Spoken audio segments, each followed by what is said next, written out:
तो बच्चों कैसे रहे वेकेशंस, दीपावली वेकेशंस आप सबके अच्छी थी? Safe Deepawali, happy Deepawali.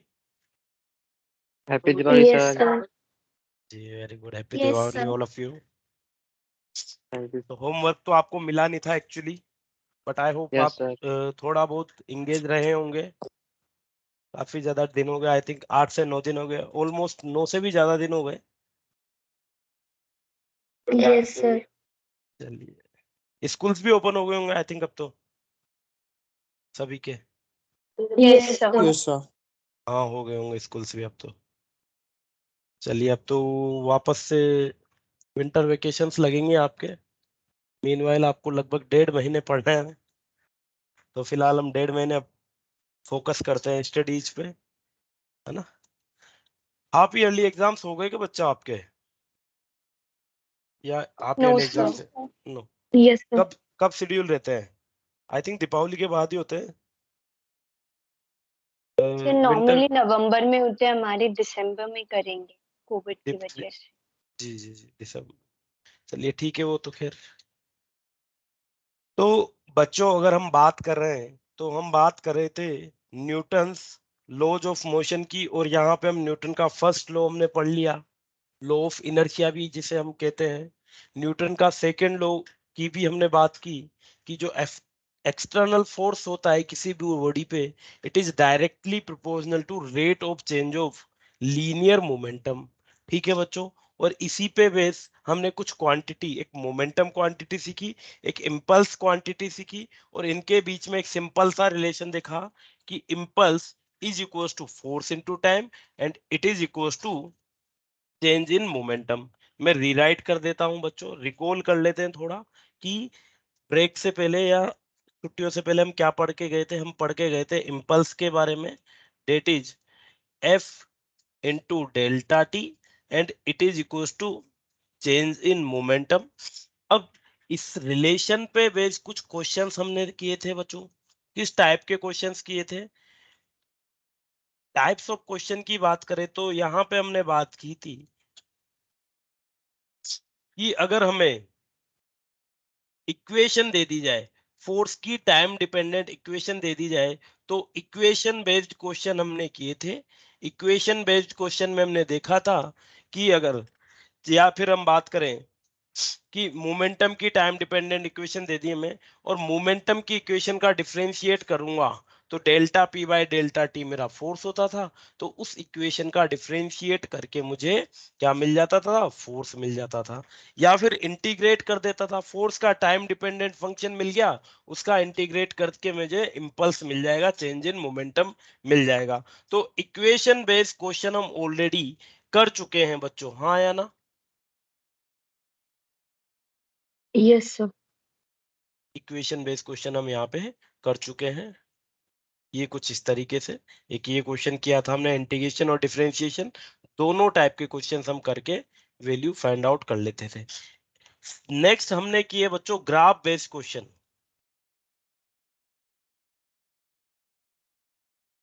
Graph based question भी यहाँ पे हमने किए थे। और ग्राफ बेस्ड क्वेश्चन की अगर हम बात करें तो बच्चों हमें, या तो शुरुआती दौर पे हमने बात की थी मोमेंटम टाइम ग्राफ के लिए, तो जो मोमेंटम टाइम ग्राफ का स्लोप होता था, पीटी ग्राफ जिसे हम बोल रहे थे, पीटी ग्राफ का जो स्लोप था वो मुझे फोर्स दे देता था, उसके स्लोप से मैं फोर्स कैलकुलेट कर लेता था। या फिर एक ग्राफ बेस्ड क्वेश्चन हमने किया एफटी ग्राफ के लिए। एफटी ग्राफ का जो एरिया अंडर द कर्व है, एफटी ग्राफ का एरिया अंडर द कर्व जो हमने कैलकुलेट किया था, एफटी ग्राफ का एरिया अंडर द कर्व क्या दे देगा बच्चों? या तो वो हमें दे देगा इंपल्स इम्पार्टेड, और या फिर हमें दे देगा change in momentum delta P. ठीक है बच्चों, ये क्वेश्चंस भी हमने ऊपर किए हुए हैं, यू कैन सी यहाँ पे कि ये एक एफटी ग्राफ दे दिया और इसका एरिया कैलकुलेट करके हमने चेंज इन मोमेंटम या इंपल्स इम्पार्टेड कैलकुलेट की थी। ठीक है बच्चों, जो ये दो क्वेश्चंस आप देख सकते हैं। एवरेज फोर्स भी हमने इसी में कैलकुलेट किया था बच्चों। ठीक है, Yes, sir. यस। चलिए फिर एक बात की थी बच्चों, ये वाला क्वेश्चन हमने किया था, यहाँ पे हम क्या करने वाले थे, अभी तक जो भी हमने किया था 1D के हिसाब से किया था कि कोई भी बॉल या कोई भी ऑब्जेक्ट किसी सरफेस पे वर्टिकली या हॉरिजॉन्टली स्ट्राइक किया और स्ट्राइक करके जिस डायरेक्शन में आया जस्ट उसके अपोजिट डायरेक्शन में चला जाता था। उसके लिए हमने चेंज इन मोमेंटम कैलकुलेट करना सीख लिया था। मान लीजिए कोई पार्टिकल किसी वर्टिकल वॉल से या किसी हॉरिजॉन्टल वॉल से ओब्लिक्यूली किसी एंगल पे इंक्लाइन करे, किसी एंगल पे कोलाइड करे और किसी दूसरी डायरेक्शन में चली जाए। जैसे यहाँ पे हमने देखा था ये वर्टिकल वॉल थी, यू वेलोसिटी से हॉरिजॉन्टल से थीटा एंगल पे ये बॉल आई और आफ्टर कोलिजन, आफ्टर इंपैक्ट ये क्या हो गई बच्चों, थीटा एंगल पे, हॉरिजॉन्टल से ही थीटा एंगल पे सेम वेलोसिटी यू से जा रही है। तो यहाँ पे हमने दो चीज देखी थी, हमें चेंज इन मोमेंटम कैलकुलेट करना था बॉल का। क्या किया बच्चों हमने, बॉल के पास बॉल की जो वेलोसिटी थी उसको दो कंपोनेंट हमने फाइंड आउट कर लिए, एक हॉरिजॉन्टल कंपोनेंट फाइंड आउट कर लिया और एक वर्टिकल कंपोनेंट फाइंड आउट कर लिया। यहाँ पे हमने देखा बच्चों कि बॉल का जो कंपोनेंट अलोंग द वॉल है, यहाँ पे आप देखोगे तो ये है minus u sine theta j k. जो अलोंग द वॉल वाला कंपोनेंट है बॉल के लिए, ये चेंज नहीं हो रहा है, बिफोर इम्पैक्ट और आफ्टर इम्पैक्ट सेम है, minus u sine theta j k, minus u sine theta j k. तो हम क्या कह सकते हैं कि along the wall, along the wall momentum conserve होता है, but perpendicular to the wall momentum conserve नहीं होता है, और मोमेंटम कंजर्व नहीं होगा तो मोमेंटम चेंज हो जाएगा। ठीक है जी, तो कितना मोमेंटम चेंज हुआ बच्चों, वो हमने देखा, जो मोमेंटम चेंज हुआ वो आया हमारे पास 2u cos थीटा आई कैप के बराबर है। ठीक है जी, तो याद रखने वाली बात यह है कि along the wall momentum change नहीं होता, perpendicular to the wall momentum change होता है। कितना चेंज होता है, 2u cos थीटा के बराबर मोमेंटम चेंज हो सकता है। अब इसी के कुछ क्वेश्चंस बनते हैं बच्चों, सेम प्रॉपर्टी को से या सेम केस को हम एक क्वेश्चन के थ्रू करने की कोशिश करते हैं। A ball of mass 500 gram strikes a surface with a speed of 20 meter per second at an angle 60 degree from normal and rebound with the same speed in 2 second. देखिए question क्या दिया हुआ है बच्चों, डायरेक्ट डायग्राम के through मैं आपको explain कर देता हूं कि ये एक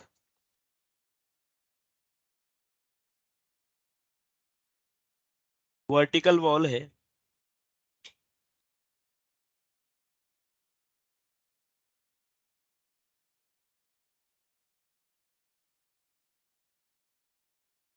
यहां से ये एक बॉल आई जो कि नॉर्मल से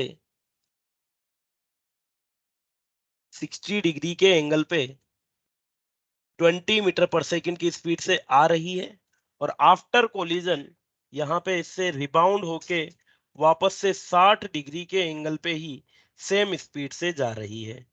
ठीक है बच्चों,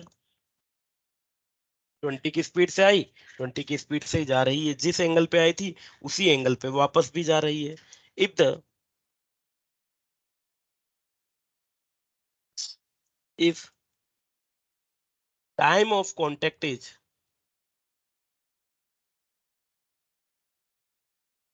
if time of contact is 2 second, then calculate the average force,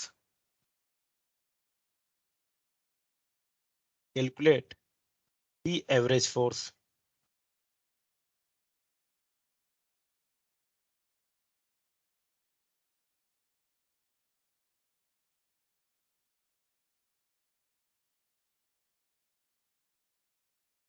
exerted by wall on surface, wall on ball। तो बॉल 20 की स्पीड से आई, इम्पैक्ट किया, रिबाउंड होके वापस 20 की स्पीड से जा रही है, कांटेक्ट टाइम 2 सेकंड का था, हमें एवरेज फोर्स निकालना है।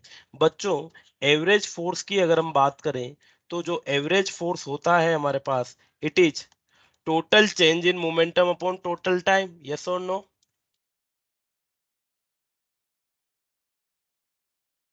बोलिए। Yes sir. चलिए, तो सबसे पहले हम कैलकुलेट करते हैं टोटल चेंज इन मोमेंटम। हमें पता है कि जो मोमेंटम है बच्चों बॉल का, वो अलोंग द वॉल नहीं होता है, perpendicular to the wall change होता है। तो initially perpendicular to the wall अगर बात करें तो इसका एक कंपोनेंट ये हो जाएगा, ये एंगल 60 डिग्री, तो क्या ये एंगल भी 60 डिग्री हो जाएगा बच्चों? if this angle is 60 degree then this angle is also 60 degree। तो ये वेलोसिटी का कंपोनेंट हो जाएगा 20 cos 60। ठीक है जी। 20 cos 60 की बात करें, cos 60 होता है बच्चों 1/2, तो it will be 20 into 1/2, 10 metre per second. चलिए, सिमिलरली अगर हम बात करें तो यहां से जब ये रिबाउंड हुआ तो इसकी अगेन इस डायरेक्शन में वेलोसिटी क्या हो जाएगी, इस डायरेक्शन में अगर कंपोनेंट लें तो इस डायरेक्शन में भी कंपोनेंट इसका 10 ही आ जाना है। समझ में आ रही है ना बात आपके?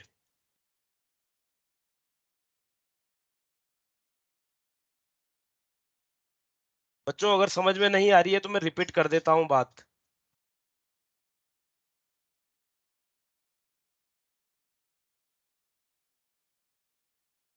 बोलिए बेटा, या फिर मैं कंटिन्यू करूं फिर? वैष्णवी बताइए। एक बार सर आ गया समझ में। एक बार रिपीट करें। चलिए, क्वेश्चन क्या बोल रहा है देखो, मैं क्वेश्चन बोल रहा है कि यहाँ पे आप देखोगे तो 20 मीटर पर सेकंड की स्पीड से ये बॉल आई, यहाँ पे स्ट्राइक की और 20 की स्पीड से ही रिबाउंड हो गई है। अगर यहाँ पे जो कांटेक्ट टाइम था बिटवीन बॉल एंड बॉल अगर ये 2 सेकंड है तो we need to calculate the average force. हमें एवरेज फोर्स कैलकुलेट करना है। अब एवरेज फोर्स हमें पता है क्या होता है, it is delta P by delta T, change in momentum upon time taken. Change in momentum हम कैलकुलेट कर लेते हैं। इनिशियली वर्टिकल डायरेक्शन में वेलोसिटी क्या थी, सॉरी हॉरिजॉन्टल डायरेक्शन में या परपेंडिकुलर टू द प्लेन, अगर ये यहाँ पे 20 की स्पीड से जा रहा है तो ये कंपोनेंट हो जाएगा 20 को 60। 20 को 60 को सोल्व करेंगे तो आ जाएगा 10 मीटर पर सेकेंड। सिमिलरली ये इससे स्ट्राइक करके वापस से 20 की स्पीड से जा रहा है, वापस से इसका ये वाला कंपोनेंट निकाल लेता हूं मैं परपेंडिकुलर टू द प्लेन, तो वापस से ये भी 10 मीटर पर सेकेंड आ जाएगा। ठीक है जी। तो वेलोसिटी पहले भी 10 थी, अब भी 10 है, बस डायरेक्शन बदल गई है। डायरेक्शन बदल गई है तो बच्चों चेंज इन वेलोसिटी कितना हो जाएगा, चेंज इन वेलोसिटी क्या 20 मीटर पर सेकेंड हो जाएगा। पहले टुवर्ड्स द वॉल थी, अब अवे फ्रॉम द वॉल थी, तो change in velocity will be.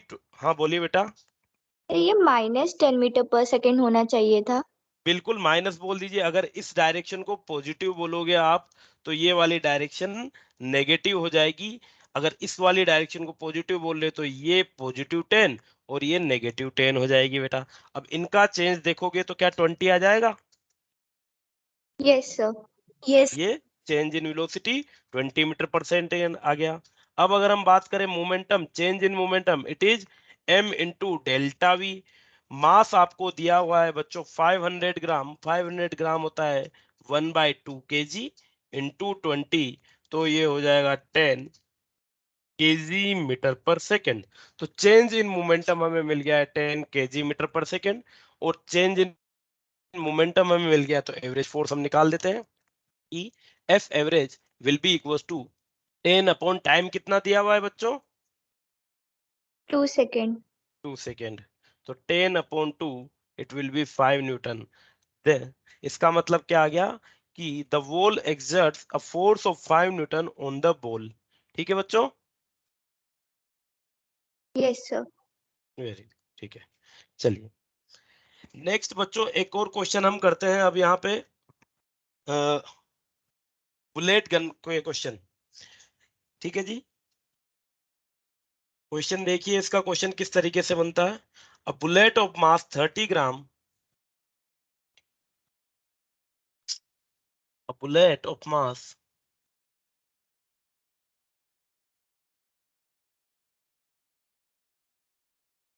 30 gram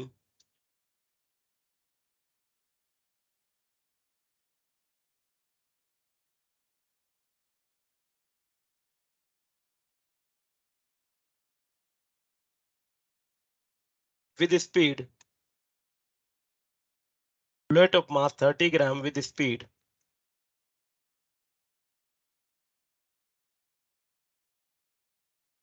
400 meter per second is fired from a gun. A bullet of mass 300 gram, 30 gram with speed 400 meter per second is fired from a gun.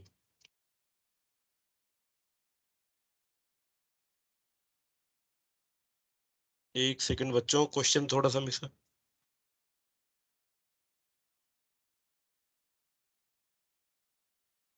If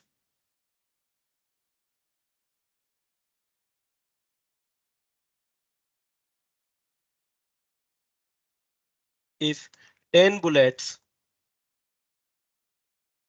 are fired, if 10 bullets are fired per second,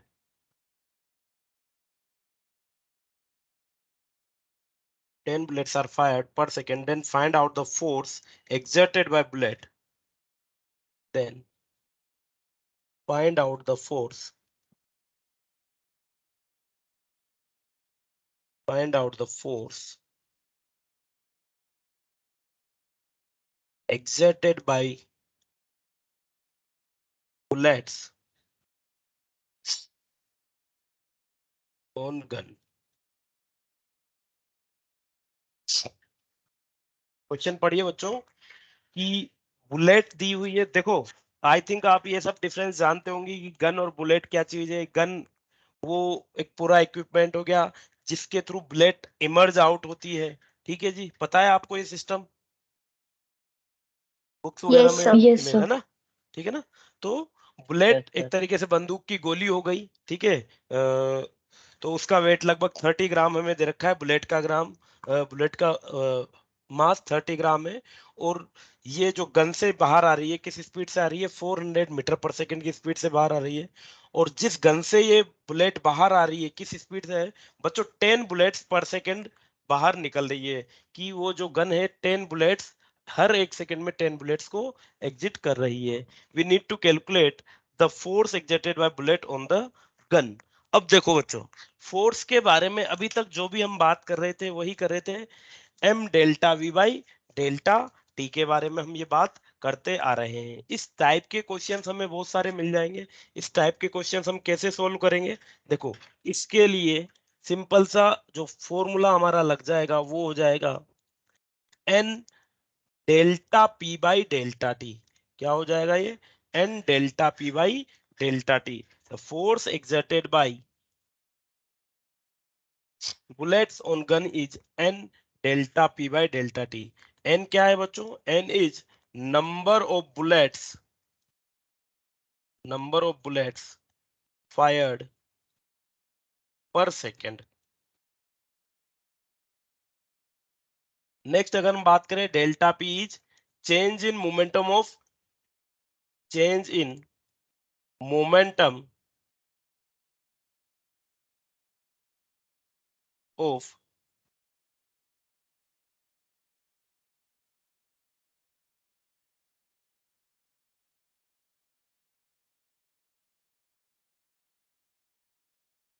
each bullet. और T time होता ही है. ठीक है जी. तो यहां पे अगर हम बात करें बच्चों कि एन कितनी नंबर ऑफ बुलेट्स पर सेकेंड फायर हो रही है बच्चों, 10. 10. एन इज 10 बुलेट्स हो रही है. कितने टाइम में हो रही है, 1 सेकेंड में हो रही है. तो इट इज एन की वैल्यू हो गई 10. डेल्टा पी की अगर हम बात करें बच्चों तो यहाँ पे जो डेल्टा पी हो जाएगा, बेसिकली इसको हम ये भी लिख सकते हैं कि ये टी 1 सेकेंड के लिए ही बात करते हैं हम. फोर्स क्या होता है, चेंज इन मोमेंटम पर सेकेंड. तो ये फॉर्मूला हमारा जल्दी इस तरीके से हो जाएगा N M U. Change in momentum कितना हो जाएगा, change in momentum will be initially जब बुलेट गन के अंदर थी वो रेस्ट कंडीशन पे थी, उसका मोमेंटम क्या हो जाएगा, 0. जब बुलेट गन के अंदर थी तो वो रेस्ट पे थी, उसका मोमेंटम 0 हो जाएगा। जैसे ही आपने ट्रिगर को फायर किया, उसने कुछ ना कुछ स्पीड गेन कर ली। कितनी कर ली? 400 मीटर पर सेकेंड। तो अब उसका मोमेंटम कितना हो जाएगा? मास इनटू वेलोसिटी के बराबर हो जाएगा। तो 0 से मोमेंटम उसका mu के बराबर हो जाएगा बच्चों। तो change in momentum will be 0 to mu। So it will be 10 into mass कितना था? 30 into 10 raise to power -3। Since mass यहाँ पे ग्राम में दिया हुआ है, उसे हम किलोग्राम में कन्वर्ट करेंगे। तो 30 इंटू 10⁻³ इंटू यू क्या हो जाएगा बच्चों? You will be 400 metre per second. और ये जो 10 दिया हुआ है वो पर सेकेंड के हिसाब से दिया हुआ है, तो डिवाइडेड बाई 1। कभी कभी ये हमें सेकेंड में भी मिनट में भी मिल जाता है कि इट इज फायरिंग। जैसे मशीन गन होती है, मशीन गन बोलते हैं कि 300 बुलेट्स पर मिनट फायर कर देती है, तो टाइम यहाँ पे 60 सेकेंड हो जाएगा। ठीक है जी। तो इसको कैलकुलेट करेंगे तो force will be equal to 10 into 30 300 into 400 10 raise to power -3 से 1 2 and 3 it will be 120 newton. तो गन पे कितना फोर्स एक्सर्ट होगा? The gun will experience a force of 120 newton. ठीक है बच्चों? Yes sir. ठीक है जी, वेरी गुड। सर एक बार और बता दें। जी बेटा, एक बार और बता देते हैं। दूसरे क्वेश्चन से बता दूं या सेम क्वेश्चन? सर यही बता दो आप, फोर्स फोर्स इक्वल टू। देखो बेटा, क्या सेकंड। होता है हमने। हाँ बोलिए। सर सेकंड वाला नहीं समझ में आया। ये NMU। यस सर, उसके चलिए नीचे वाला। देखिए, ये यहाँ पे yes value sir, yes. Put की है बेटा हमने। n की वैल्यू क्या थी? 10 थी। 10 थी। Yes sir. n की वैल्यू 10 थी। 10 थी। ठीक है जी। चेंज इन मोमेंटम की अगर हम बात करें कि चेंज इन मोमेंटम कितना हुआ है, ठीक है जी, इसको भी मैं काट देता हूँ एक सेकंड के लिए। नंबर ऑफ बुलेट्स रख देते हैं इसे, कि n की वैल्यू कितनी है यहाँ पे? Number of bullets fire. उसके अलावा चेंज इन मोमेंटम की हम बात कर रहे थे, जब इनिशियली आपने राइफल पकड़ी हुई है, गन पकड़ी हुई है, जब तक आप ट्रिगर को पुश नहीं करते हैं, बुलेट गन के अंदर ही रखी रहेगी और उसकी कोई वेलोसिटी नहीं होगी, वो रेस्ट कंडीशन पे होगी। तो इनिशियली उसका मोमेंटम होता है 0। बट जैसे ही आपने ट्रिगर को पुश किया, बुलेट वहां से एग्जिट हुई, बुलेट की कुछ ना कुछ वेलोसिटी थी, तो वो सिस्टम को किसी न किसी वेलोसिटी से लीव कर रही है। इनिशियली वो रेस्ट पे थी और अब किसी वेलोसिटी से मूव कर रही है, तो उसका चेंज इन मोमेंटम कितना हुआ? बुलेट का चेंज इन मोमेंटम कितना हुआ? तो उसका चेंज इन मोमेंटम हो जाएगा मास इनटू वेलोसिटी के बराबर। तो ये हमने m की वैल्यू रख दी बच्चों, और ये वेलोसिटी की वैल्यू रख दी। यही उसका चेंज इन मोमेंटम हो जाएगा। हाँ या ना? Yes sir. है ना? बाकी चीज हमने रखी थी। n की value, number of bullets fired, कितने टाइम में ये बुलेट फायर हुई है? 1 सेकंड में हुई है। तो वैल्यू पुट करेंगे तो आंसर हमें मिल जाएगा 120 न्यूटन। ठीक है? Yes sir. ओके बेटा। चलिए नेक्स्ट क्वेश्चन सोल्व कीजिए आप।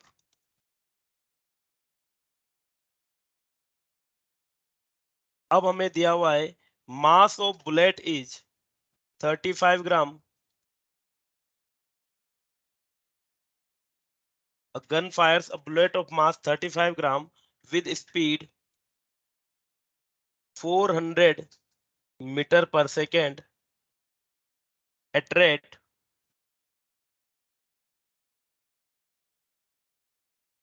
360 bullet per minute. 360 bullets per minute. ठीक है? 35 ग्राम की बुलेट 400 की स्पीड से 360 बुलेट्स पर मिनट की स्पीड से फायर की जा रही है। We need to calculate force exerted by bullets on gun. Calculate force exerted by bullet.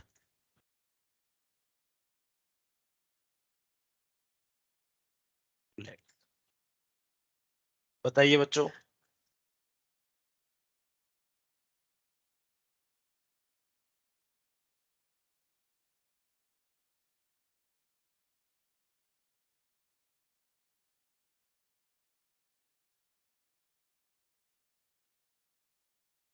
जी बताइए बेटा।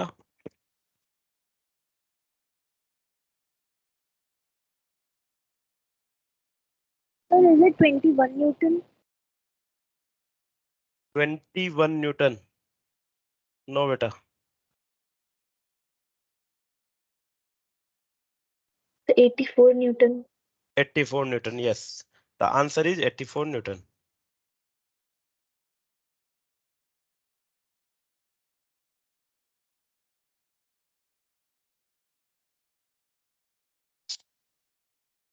हाँ बच्चों, आया 84 न्यूटन। Yes, sir. ओके बेटा, चलिए देख लीजिए किस तरीके से हमने किया। वही फोर्स के लिए अगर हम बात करें, F is equal to N number of bullets fire, that is 360। Change in momentum is 35 into 10 raised to power minus 3 multiplied by velocity, that is 400, divided by time. कितने टाइम में ये बुलेट्स फायर हो रही है? ये हो रही है बच्चों 60, 1 मिनट में, और 1 मिनट में होता है 60 सेकेंड। तो ये लीजिए, इससे ये 6 टाइम कैंसिल आउट हो जाएगा। ठीक है जी। तो F will be equal to 2400 multiplied by 35 10 raise to power -3। इसको सोल्व करेंगे तो हमें मिल जाएगा 84 न्यूटन। ठीक है बच्चों? Yes, sir. यस, चलिए ठीक है। अब बच्चों इसी तरीके के क्वेश्चंस हमारे बनते हैं कि अभी यहाँ पे हमें फोर्स आ गया कि this is the maximum force experience by gun exerted by bullet. और ये जो फोर्स है, अभी हम आगे चल के न्यूटन का थर्ड लॉ भी पढ़ेंगे, तो वहां पे हमें देखने को मिलेगा कि ये जो सारा का सारा फोर्स है किस पे लगेगा? गन पे लगेगा। गन पे ये फोर्स लगेगा तो कोस किसको वो गन रोक होल्ड पे रखनी। जब गन पे ये फोर्स लगेगा तो वो गन को पीछे लेके जाने की कोशिश करेगा, है ना? ये फोर्स गन को मूव Yes, sir. कराने की कोशिश करेगा। गन को मूव नहीं कराना है हमें, गन को मूव नहीं कराना है, तो किसको बैलेंस करना पड़ेगा? वो उस व्यक्ति को बैलेंस करना पड़ेगा जो गन को होल्ड किए हुए है। ठीक है जी। तो कभी कभार अब हमें क्वेश्चन दे दिया जाएगा, कोई मैन है, उसने एक मशीन गन को होल्ड कर रखा है और वो मैक्सिमम 140 न्यूटन या 150 या 500 न्यूटन का फोर्स लगा सकता है। अगर वो 500 न्यूटन का फोर्स लगा सकता है तो उसके अकॉर्डिंग वो मैक्सिमम कितनी बुलेट्स पर सेकंड फायर कर सकता है। तो वहां पे हमें बाकी डेटा कि नंबर ऑफ बुलेट्स पर सेकंड कैलकुलेट करने के लिए बोल देगा। ये चीज डेटा कैलकुलेट करने के लिए बोला जा सकता है। ठीक है, चलिए यस सर। नेक्स्ट क्वेश्चन हम करते हैं बच्चों रॉकेट प्रोपल्शन के।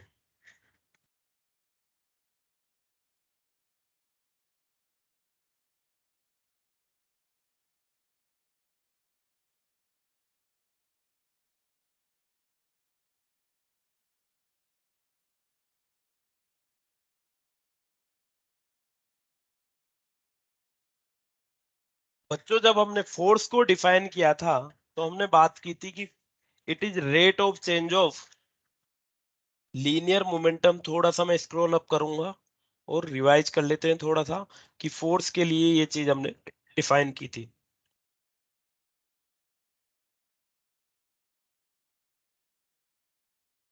ये मोमेंटम रहा। चलिए ये यहाँ पे हमने फोर्स के लिए बात किया था, तो दो केस देखे थे, F is delta P bye delta T। और यहाँ से एक बार हमने मास को कांस्टेंट रख के रखा था तो वेलोसिटी को चेंज किया था, तो फोर्स आ गया था मेरा m delta V by delta T, that is equal to mass into acceleration. और एक बार हमने बात की वेलोसिटी को कांस्टेंट रखता हूं तो मास वेरिएबल हो जाएगा। ठीक है बच्चों?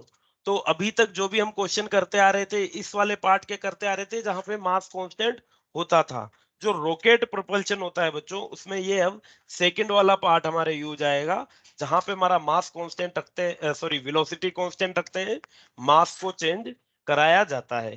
ठीक है जी। तो इसके कुछ तरीके से क्वेश्चन बनते हैं, देखिएगा रॉकेट प्रोपल्शन के लिए।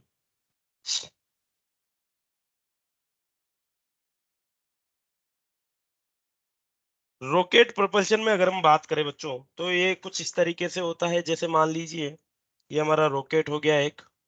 दीपावली में आप सबने रॉकेट चलाए होंगे तो ये एक्सपीरियंस भी किया होगा, ये हमारे काम आएंगे से। चलाया था rocket? Yes, No, sir. sir. नहीं चला है। चलिए कोई बात नहीं, अब यहाँ पे फिजिक्स में चला लेते हैं बच्चों हम रॉकेट। Yes sir.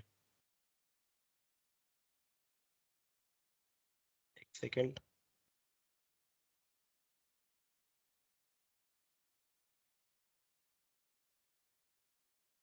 सर आपकी चलिए तो स्क्रीन फ्रीज हो गई है। मैं रीशेयर कर देता हूँ बेटा।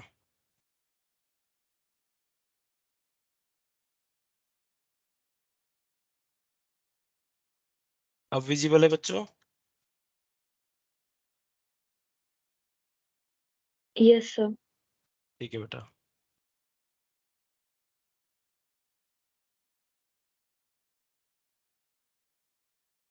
चलिए तो ये हमारा रॉकेट हो गया, और यहाँ पे रॉकेट में पीछे वाले पार्ट में फ्यूल रहता है हमारा। क्या होता है बच्चों? फ्यूल गैसेस वगैरह होती है, जो ये यहाँ से बर्न गैसेस कुछ इस तरीके से यहाँ से एग्जॉस्ट होती है। ठीक है जी, बर्न गैसेस यहाँ पे एग्जॉस्ट होती है। यहाँ पे फ्यूल चेम्बर होता है जहाँ पे हमारा फ्यूल फिल्ड रहता है, आइदर इन लिक्विड फॉर्म और in gaseous form, what ever be the form, gases यहाँ पे वो रहती है। ये फ्यूल बर्न होता है, और फ्यूल बर्न होगा, वो गैसियस मिक्सचर बनेगा। वो गैसियस मिक्सचर इसी वेलोसिटी v से ये यहाँ से एग्जिट होता है। ठीक है बच्चों, ये यहाँ से एग्जिट होगा किसी v वेलोसिटी से, ये यहाँ से फ्यूल, सॉरी, v वेलोसिटी से किसी पर्टिकुलर रेट से। लेट से हम बात कर लेते हैं delta m upon delta t। ये क्या हो गया? रेट ऑफ मास। इस रेट से फ्यूल बर्न हो रहा है। किस रेट से? Delta m by delta T में लिख देता हूं, delta m upon delta T, rate of fuel burn. ठीक है जी, रेट ऑफ फ्यूल बर्न। और v क्या है? v velocity of exhaust. तो इस रेट से फ्यूल बर्न होके रॉकेट के पीछे वाले भाग से ये एग्जिट होता है।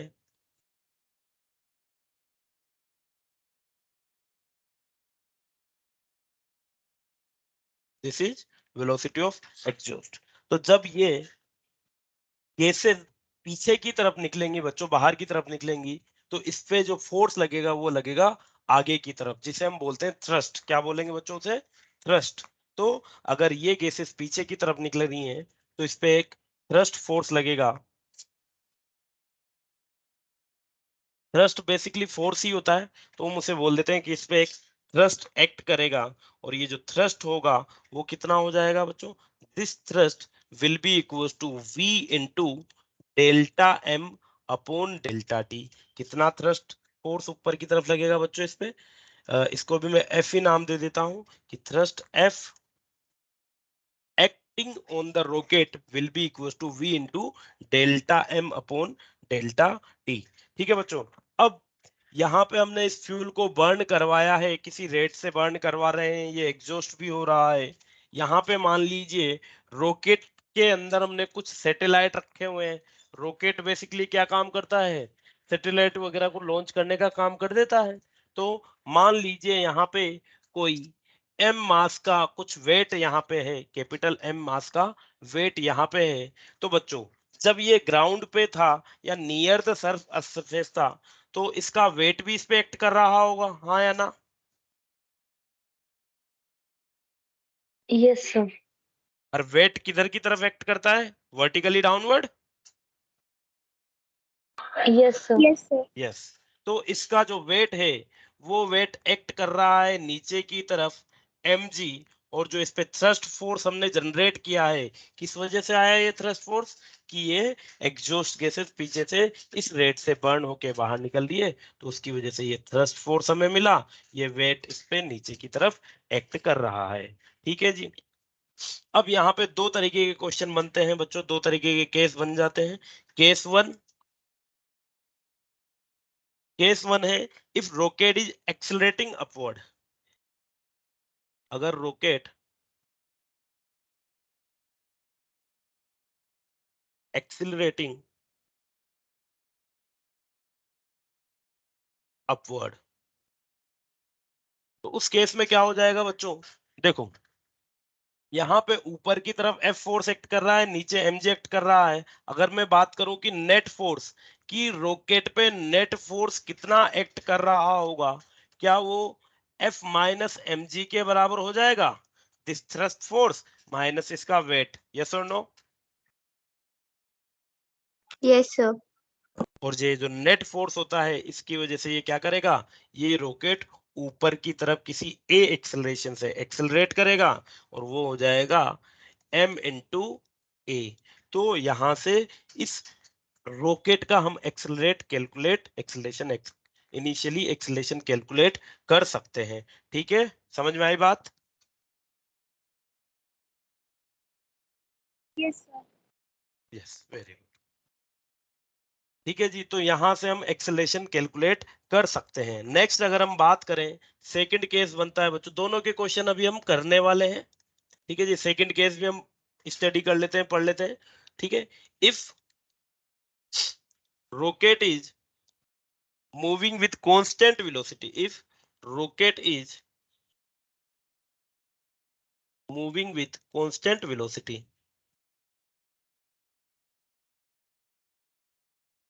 बच्चों अगर मैं कहूं कि रॉकेट कांस्टेंट वेलोसिटी से मूव कर रहा है, तो जो ये नेट फोर्स आ रहा है एफ नेट, ये क्या होना चाहिए, दिस शुड बी जीरो। कोई भी Yes, पार्टिकल, sir. कोई भी बॉडी कांस्टेंट वेलोसिटी से मूव कर रही है, इसका मतलब उस पे नेट फोर्स जीरो है, नेट फोर्स जीरो है, इसका मतलब जो थ्रस्ट फोर्स यहाँ पे रॉकेट पे लग रहा है और जो इसका वेट है वो इक्वल होने चाहिए, F should be equal to M G, और ये दोनों आपस में इक्वल होंगे तो net force on the rocket कितना हो जाएगा, जीरो हो जाएगा, और ये कांस्टेंट वेलोसिटी से मूव करता रहेगा बच्चों। ठीक है जी, इनको क्वेश्चंस के थ्रू क्वेश्चंस करते हैं इन पे बेस हम। A rocket of mass 600 gram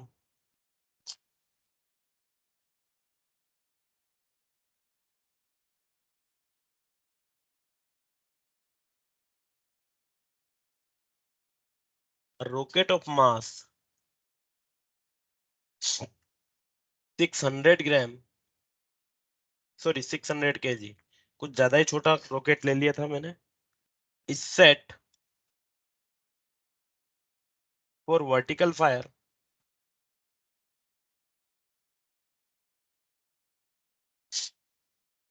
is set for vertical fire if So your speed of, screen is Your screen has been freezed.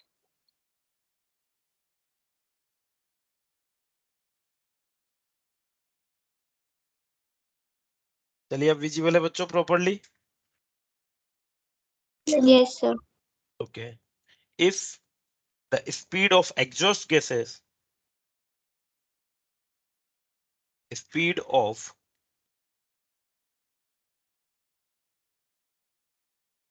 exhaust gases is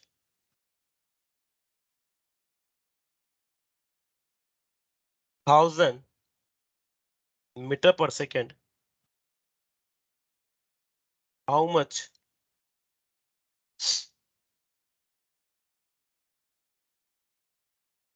mass of gases,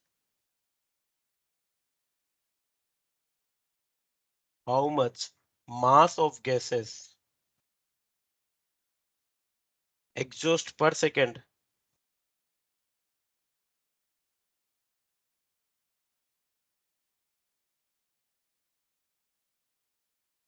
from rocket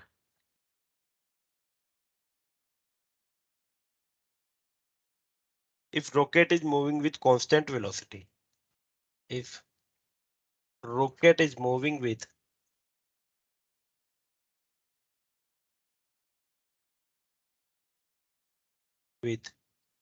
constant velocity,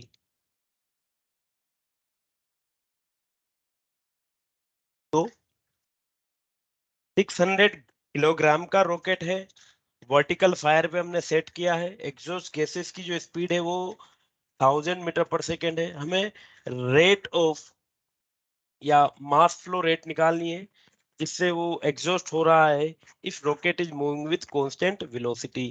constant velocity के case में हमने देखा था बच्चों कि जो weight of rocket है वो किसके इक्वल होना चाहिए, थ्रस्ट या एग्जॉस्ट फोर्स के बराबर होना चाहिए, वेट एग्जॉस्ट फोर्स के बराबर होना चाहिए, और जो एग्जॉस्ट फोर्स आता है, थ्रस्ट आता है, इट इज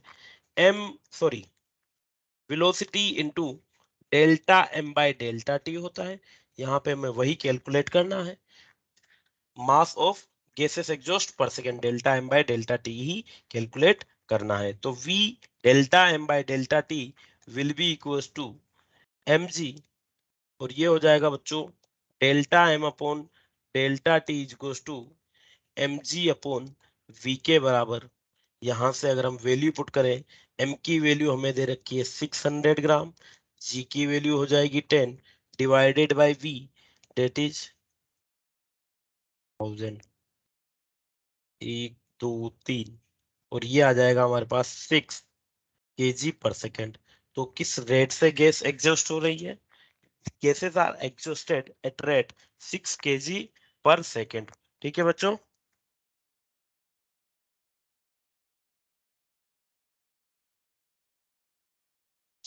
बोलिए, क्लियर है बात, समझ में आई? तो इससे आप अंदाजा लगा सकते हैं कि 1 सेकेंड में, हर सेकेंड लगभग 6 kg फ्यूल बर्न हो रहा है। हर सेकेंड लगभग 6 kg फ्यूल बर्न हो सकता है, होता है। तो कोई भी जो रॉकेट वगैरह होते हैं वो कितना ज्यादा फ्यूल कंज्यूम करते हैं। ठीक है बच्चों, समझ में आई बात? आप अगर घर पे यस देखेंगे, सर। जैसे एलपीजी का सिलेंडर है, तो लगभग 14 केजी एलपीजी गैसेस जो होती है सिलेंडर में, वो 14 केजी गैसेस लगभग 1.5 या 2 महीने हमारे घर में यूज आती है खाना कुक करने के लिए। और रॉकेट में जस्ट 1 सेकंड में इतनी गैसेस कंज्यूम हो जाती है। ठीक है, कंपेयर कर सकते हैं आप चीजों को। ठीक है बेटा, चलिए एक और क्वेश्चन कर लेते हैं जहां पे एक्सेलरेशन हो रहा हो। देखिएगा, a rocket of mass 2000 kg।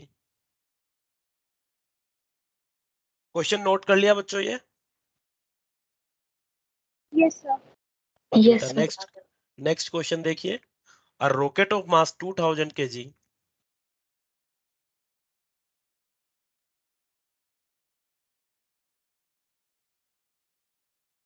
is ejecting the gases at rate is ejecting the gases at rate 50 kg per second with speed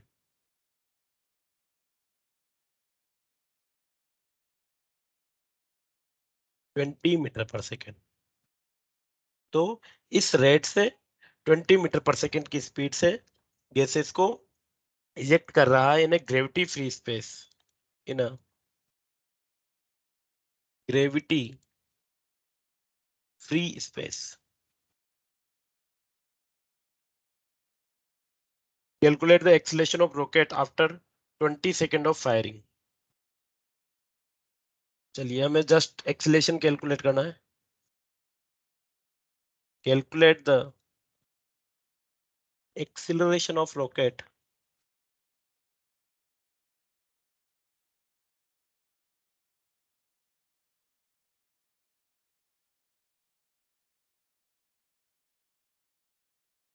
after 20 seconds of firing. तो फायरिंग के 20 सेकंड के बाद हमें इसका एक्सेलरेशन कैलकुलेट करना है बच्चों। ठीक है जी, यहाँ पे अगर हम बात करें बेटा कि इनिशियली जो मास था रॉकेट का वो कितना था, बताइए? 2000 kg। 2000 केजी। और इससे जो गैसेस इजेक्ट हो रही है वो किस रेट से हो रही है? 50 केजी पर सेकेंड। मतलब हर 1 सेकेंड में 50 केजी गैस इससे एग्जॉस्ट हो जा रही है। अगर मैं बात करूं कि 20 सेकेंड के बाद रॉकेट का मास क्या रहने वाला है, तो आप बता सकते हैं कि 20 सेकेंड के बाद रॉकेट का मास क्या हो जाएगा अच्छा, बच्चों? हाँ जी बेटा, T इक्वल्स टू 0 पे अगर हम बात करें, 1000 kg। 1000 kg, very good. अगर T इक्वल्स टू 0 पे बात करें तो इसका मास है 2000 kg। अगर 20 सेकंड पे बात करें तो 20 सेकंड में, आने वाले 20 सेकंड में इसका मास रह जाएगा 2000 माइनस 50 इंटू 20, क्योंकि हर second yes sir 50 KG gases eject हो रही है, तो केवल और केवल 1000 केजी इसका वेट रह जाएगा। ठीक है जी। उस वक्त थ्रस्ट तो वही लग रहा होगा, थ्रस्ट क्या हो जाएगा, thrust is v into delta M by delta T. तो थ्रस्ट इस पे लगने वाला है velocity 20 into rate of mass of gas ejected per second, that is 50। So इस पे जो थ्रस्ट लगने वाला है इट इज 1000 न्यूटन। 1000 न्यूटन का इस पे थ्रस्ट लग रहा है। t इक्वल्स टू 20 सेकेंड में इसका वेट भी 1000 kg है, तो इसका एक्सेलेरेशन कितना हो जाएगा बच्चों। सिंस यहाँ पे ग्रेविटी फ्री स्पेस है तो g की कोई बात हो ही नहीं रही, ग्रेविटेशनल फोर्स इस पे एक्ट करेगा नहीं, so thrust is equals to ma हो जाएगा, और एक्सेलरेशन यहाँ पे हो जाएगा a will be equals to 1000 divided by 1000 and it will be equals to 1 metre per second square. Yes or no बच्चों, बताइए। Yes sir. Yes yes sir yes sir. चलिए, अगर मैं बात करता इनिशियली t इक्वल्स टू 0 पे ही इसका acceleration क्या होना चाहिए था, t इक्वल्स टू 0 पे ही क्या एक्सेलेरेशन होगा, बताइएगा।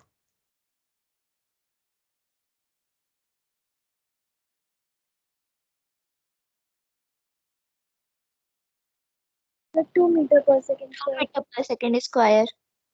2 मीटर पर सेकेंड पर स्क्वायर, सेकंड स्क्वायर। या 1/2 होगा बच्चों।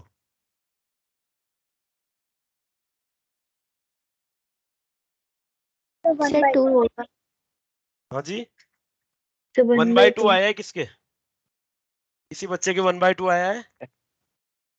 यस सर यस, क्या होना चाहिए बेटा, 1/2 ही हो जाएगा। देखिए t इक्वल्स टू 0 पे अगर हम बात करें तो मास 2000 kg था, और जब मास 2000 kg था, देखो थ्रस्ट जो लगने वाला है v into delta M by delta T, ये कांस्टेंट रहने वाला है बेटा, ये कांस्टेंट रहेगा, तो ये चेंज नहीं होगा। तो थ्रस्ट तो 1000 ही है, पर अब मास ज्यादा है, और मास ज्यादा होगा, फोर्स सेम है, तो एक्सेलरेशन कम हो जाएगा। सो acceleration at t equals to 0, acceleration at t equals to 0, it will be equals to a equals to thrust 1000 newton, mass 2000 kg, so it will be 1/2 metre per second square. बोलिए बच्चों, समझ में आई हो तो बात, yes yes sir. Sir है ना।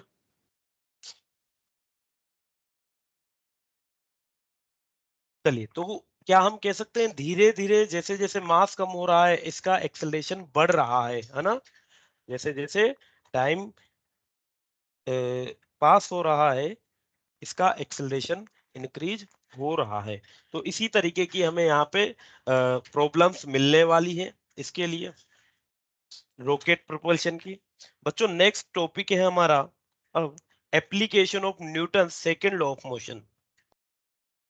यह आपने क्लास 9th में भी पढ़ी होगी, हम डिस्कस कर लेते हैं applications of Newton second law of motion.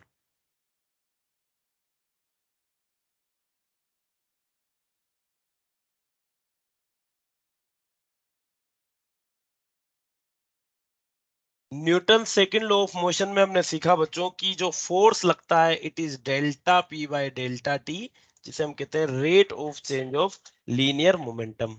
तो कहीं हम टाइम को इंक्रीज कराएंगे in order to reduce force. भाई यहाँ पे अगर हम देखें तो force is inversely proportional to time period है, force is inversely proportional to time period है। अगर मैं टाइम को इंक्रीज करा दूंगा तो फोर्स डिक्रीज हो जाएगा, फोर्स को टाइम को डिक्रीज करा दूंगा तो फोर्स इंक्रीज हो जाएगा, हाँ या ना,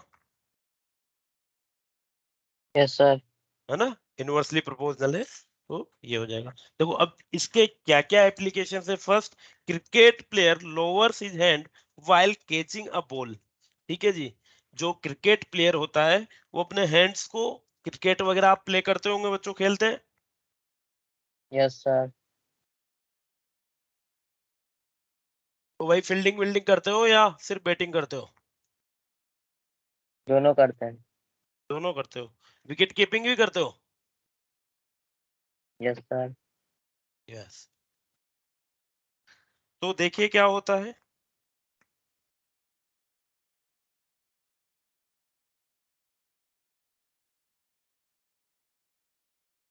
चलिए, तो जैसे ही बॉल हमारे हैंड्स पे आती है, हम वो हमारे हाथों को थोड़ा सा पीछे की तरफ लेके जाते हैं।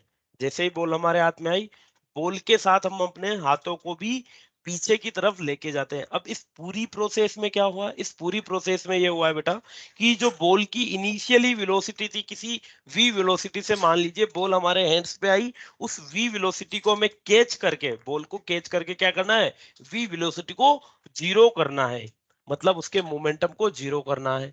अब हम हैंड्स को पीछे लेके जाएंगे, तो जैसे ही बॉल हमारे हैंड्स के कांटेक्ट में आएगी, वो क्या होगी? धीरे धीरे उसकी स्पीड कम होगी, और हम उसको एक्चुअली टाइम दे रहे हैं उस स्पीड को कम करने के लिए।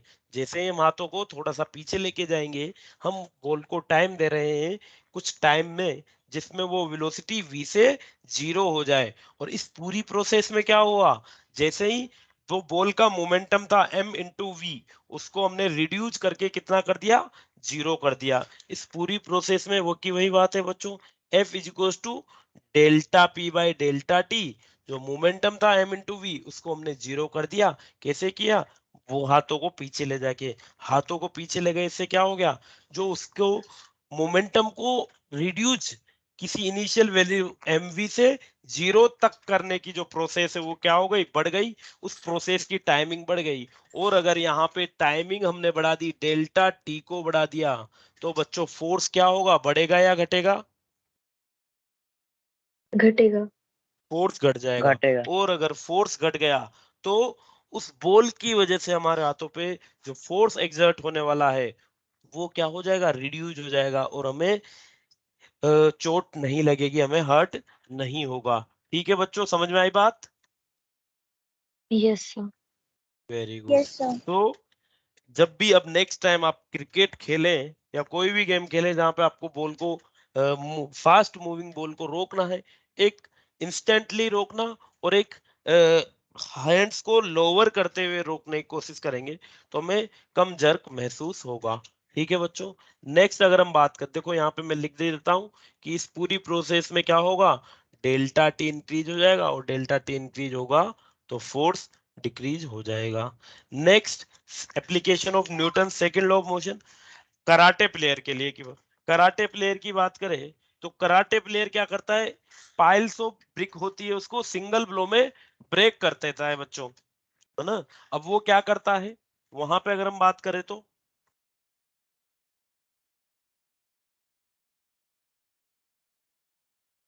देखो, जितनी ज्यादा बड़ी पाइल्स होगी, जितनी ज्यादा टाइल होंगी, उतना ही ज्यादा हमें फोर्स अप्लाई करना पड़ेगा, हाँ या ना?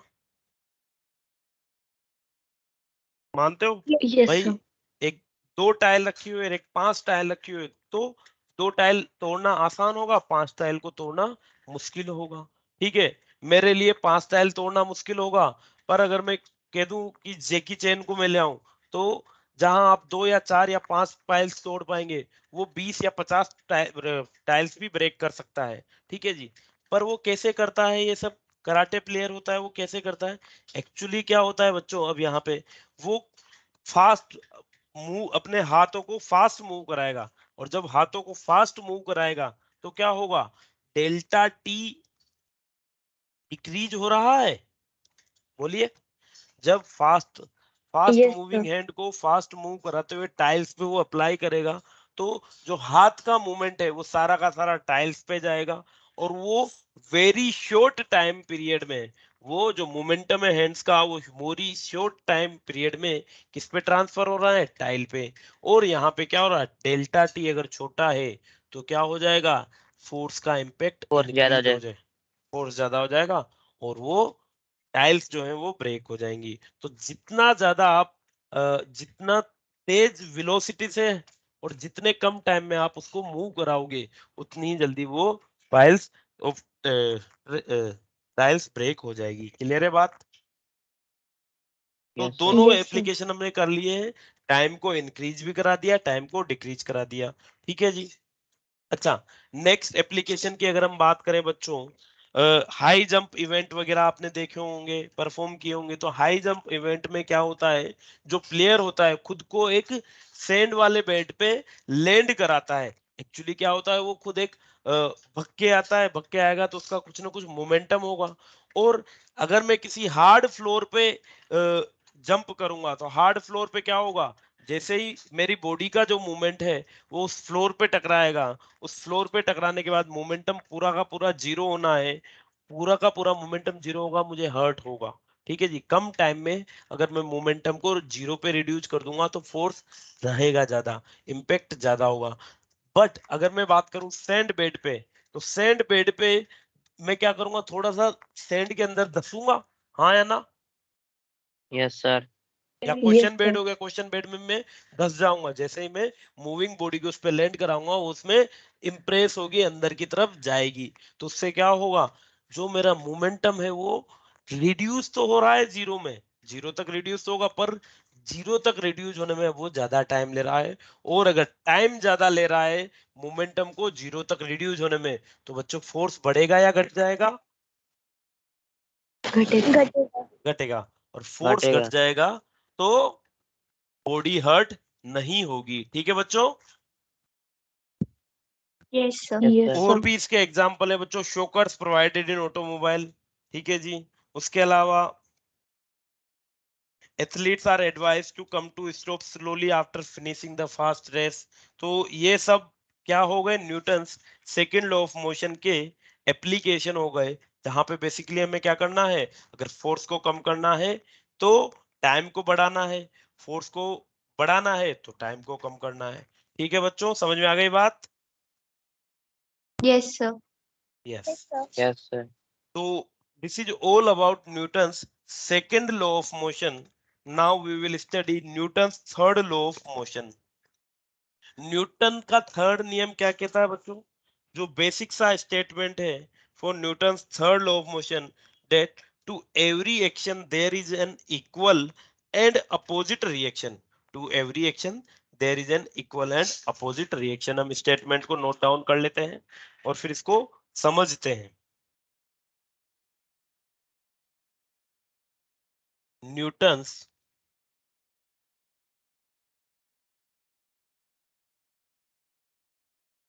third law of motion।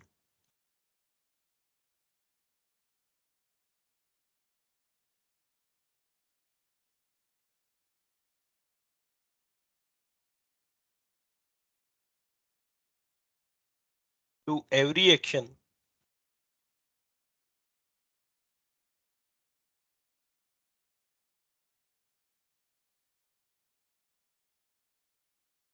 there is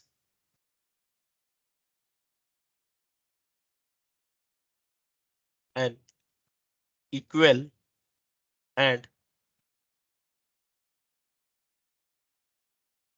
equal in sense of magnitude, equal in magnitude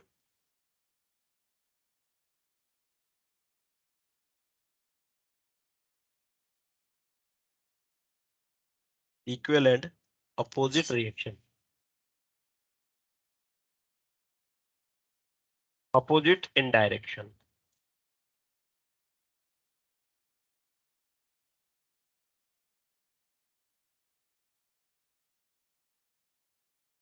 मान लीजिए ये कोई बॉडी है बच्चों, बॉडी ए, और ये दूसरी बॉडी है बॉडी बी। मान लीजिए अगर बॉडी ए बॉडी बी पे एक फोर्स लगा रही है, बॉडी ए बॉडी बी को इधर की तरफ किसी एफ फोर्स से अट्रैक्ट कर रही है, बॉडी ए बॉडी बी को एफ फोर्स से अपनी तरफ अट्रैक्ट कर रही है, तो डेफिनेटली बच्चों बॉडी बी भी बॉडी ए को अपनी तरफ क्या करेगी, अट्रैक्ट करेगी। ये भी इसको अपनी तरफ अट्रैक्ट करेगी। तो बी भी ए पे फोर्स लगा रहा है और ए भी बी पे फोर्स लगा रहा है। तो अगर इसको मैं एक्शन मानूं तो ये क्या हो जाएगा, रिएक्शन हो जाएगा, और इसको एक्शन मानूं तो ये रिएक्शन हो जाएगा। देखा जाए तो ये फोर्स एफ है, ये भी एफ है, दोनों के मैग्नीट्यूड इक्वल होंगे बच्चों? क्या दोनों जो फोर्सेस है इनकी डायरेक्शन अपोजिट है बच्चों? एक एक्ट कर रहा है लेफ्टवर्ड, Yes, एक एक्ट कर रहा है राइटवर्ड। तो यही हमारा न्यूटन का थर्ड लॉ है, to every action there is an equal and opposite reaction. कल इसके बारे में और डिटेल में डिस्कशन करेंगे, ठीक है बच्चों? Thank you. Sir thank you sir. जी बोलिए thank बेटा। you, sir. काइनेमेटिक्स के कुछ टॉपिक्स अभी भी वीक रह रहे हैं सर, रिवीजन करवा देंगे? करवा देंगे बेटा, एक दिन हम वो क्या बोलते हैं डाउट डाउट क्लास लगा देंगे, डाउट रिवीजन क्लास क्लास। में आप, हाँ डाउट क्लास लगा देंगे, रिवीजन क्लास लगा देंगे, उसमें सैटरडे डिस्कस। हाँ जी, हाँ सैटरडे बेटा, को सैटरडे को। सैटरडे को लगा देंगे बेटा, है ना? ठीक है, okay sir. Yes sir. Thank you बेटा, thank you. Thank you, sir.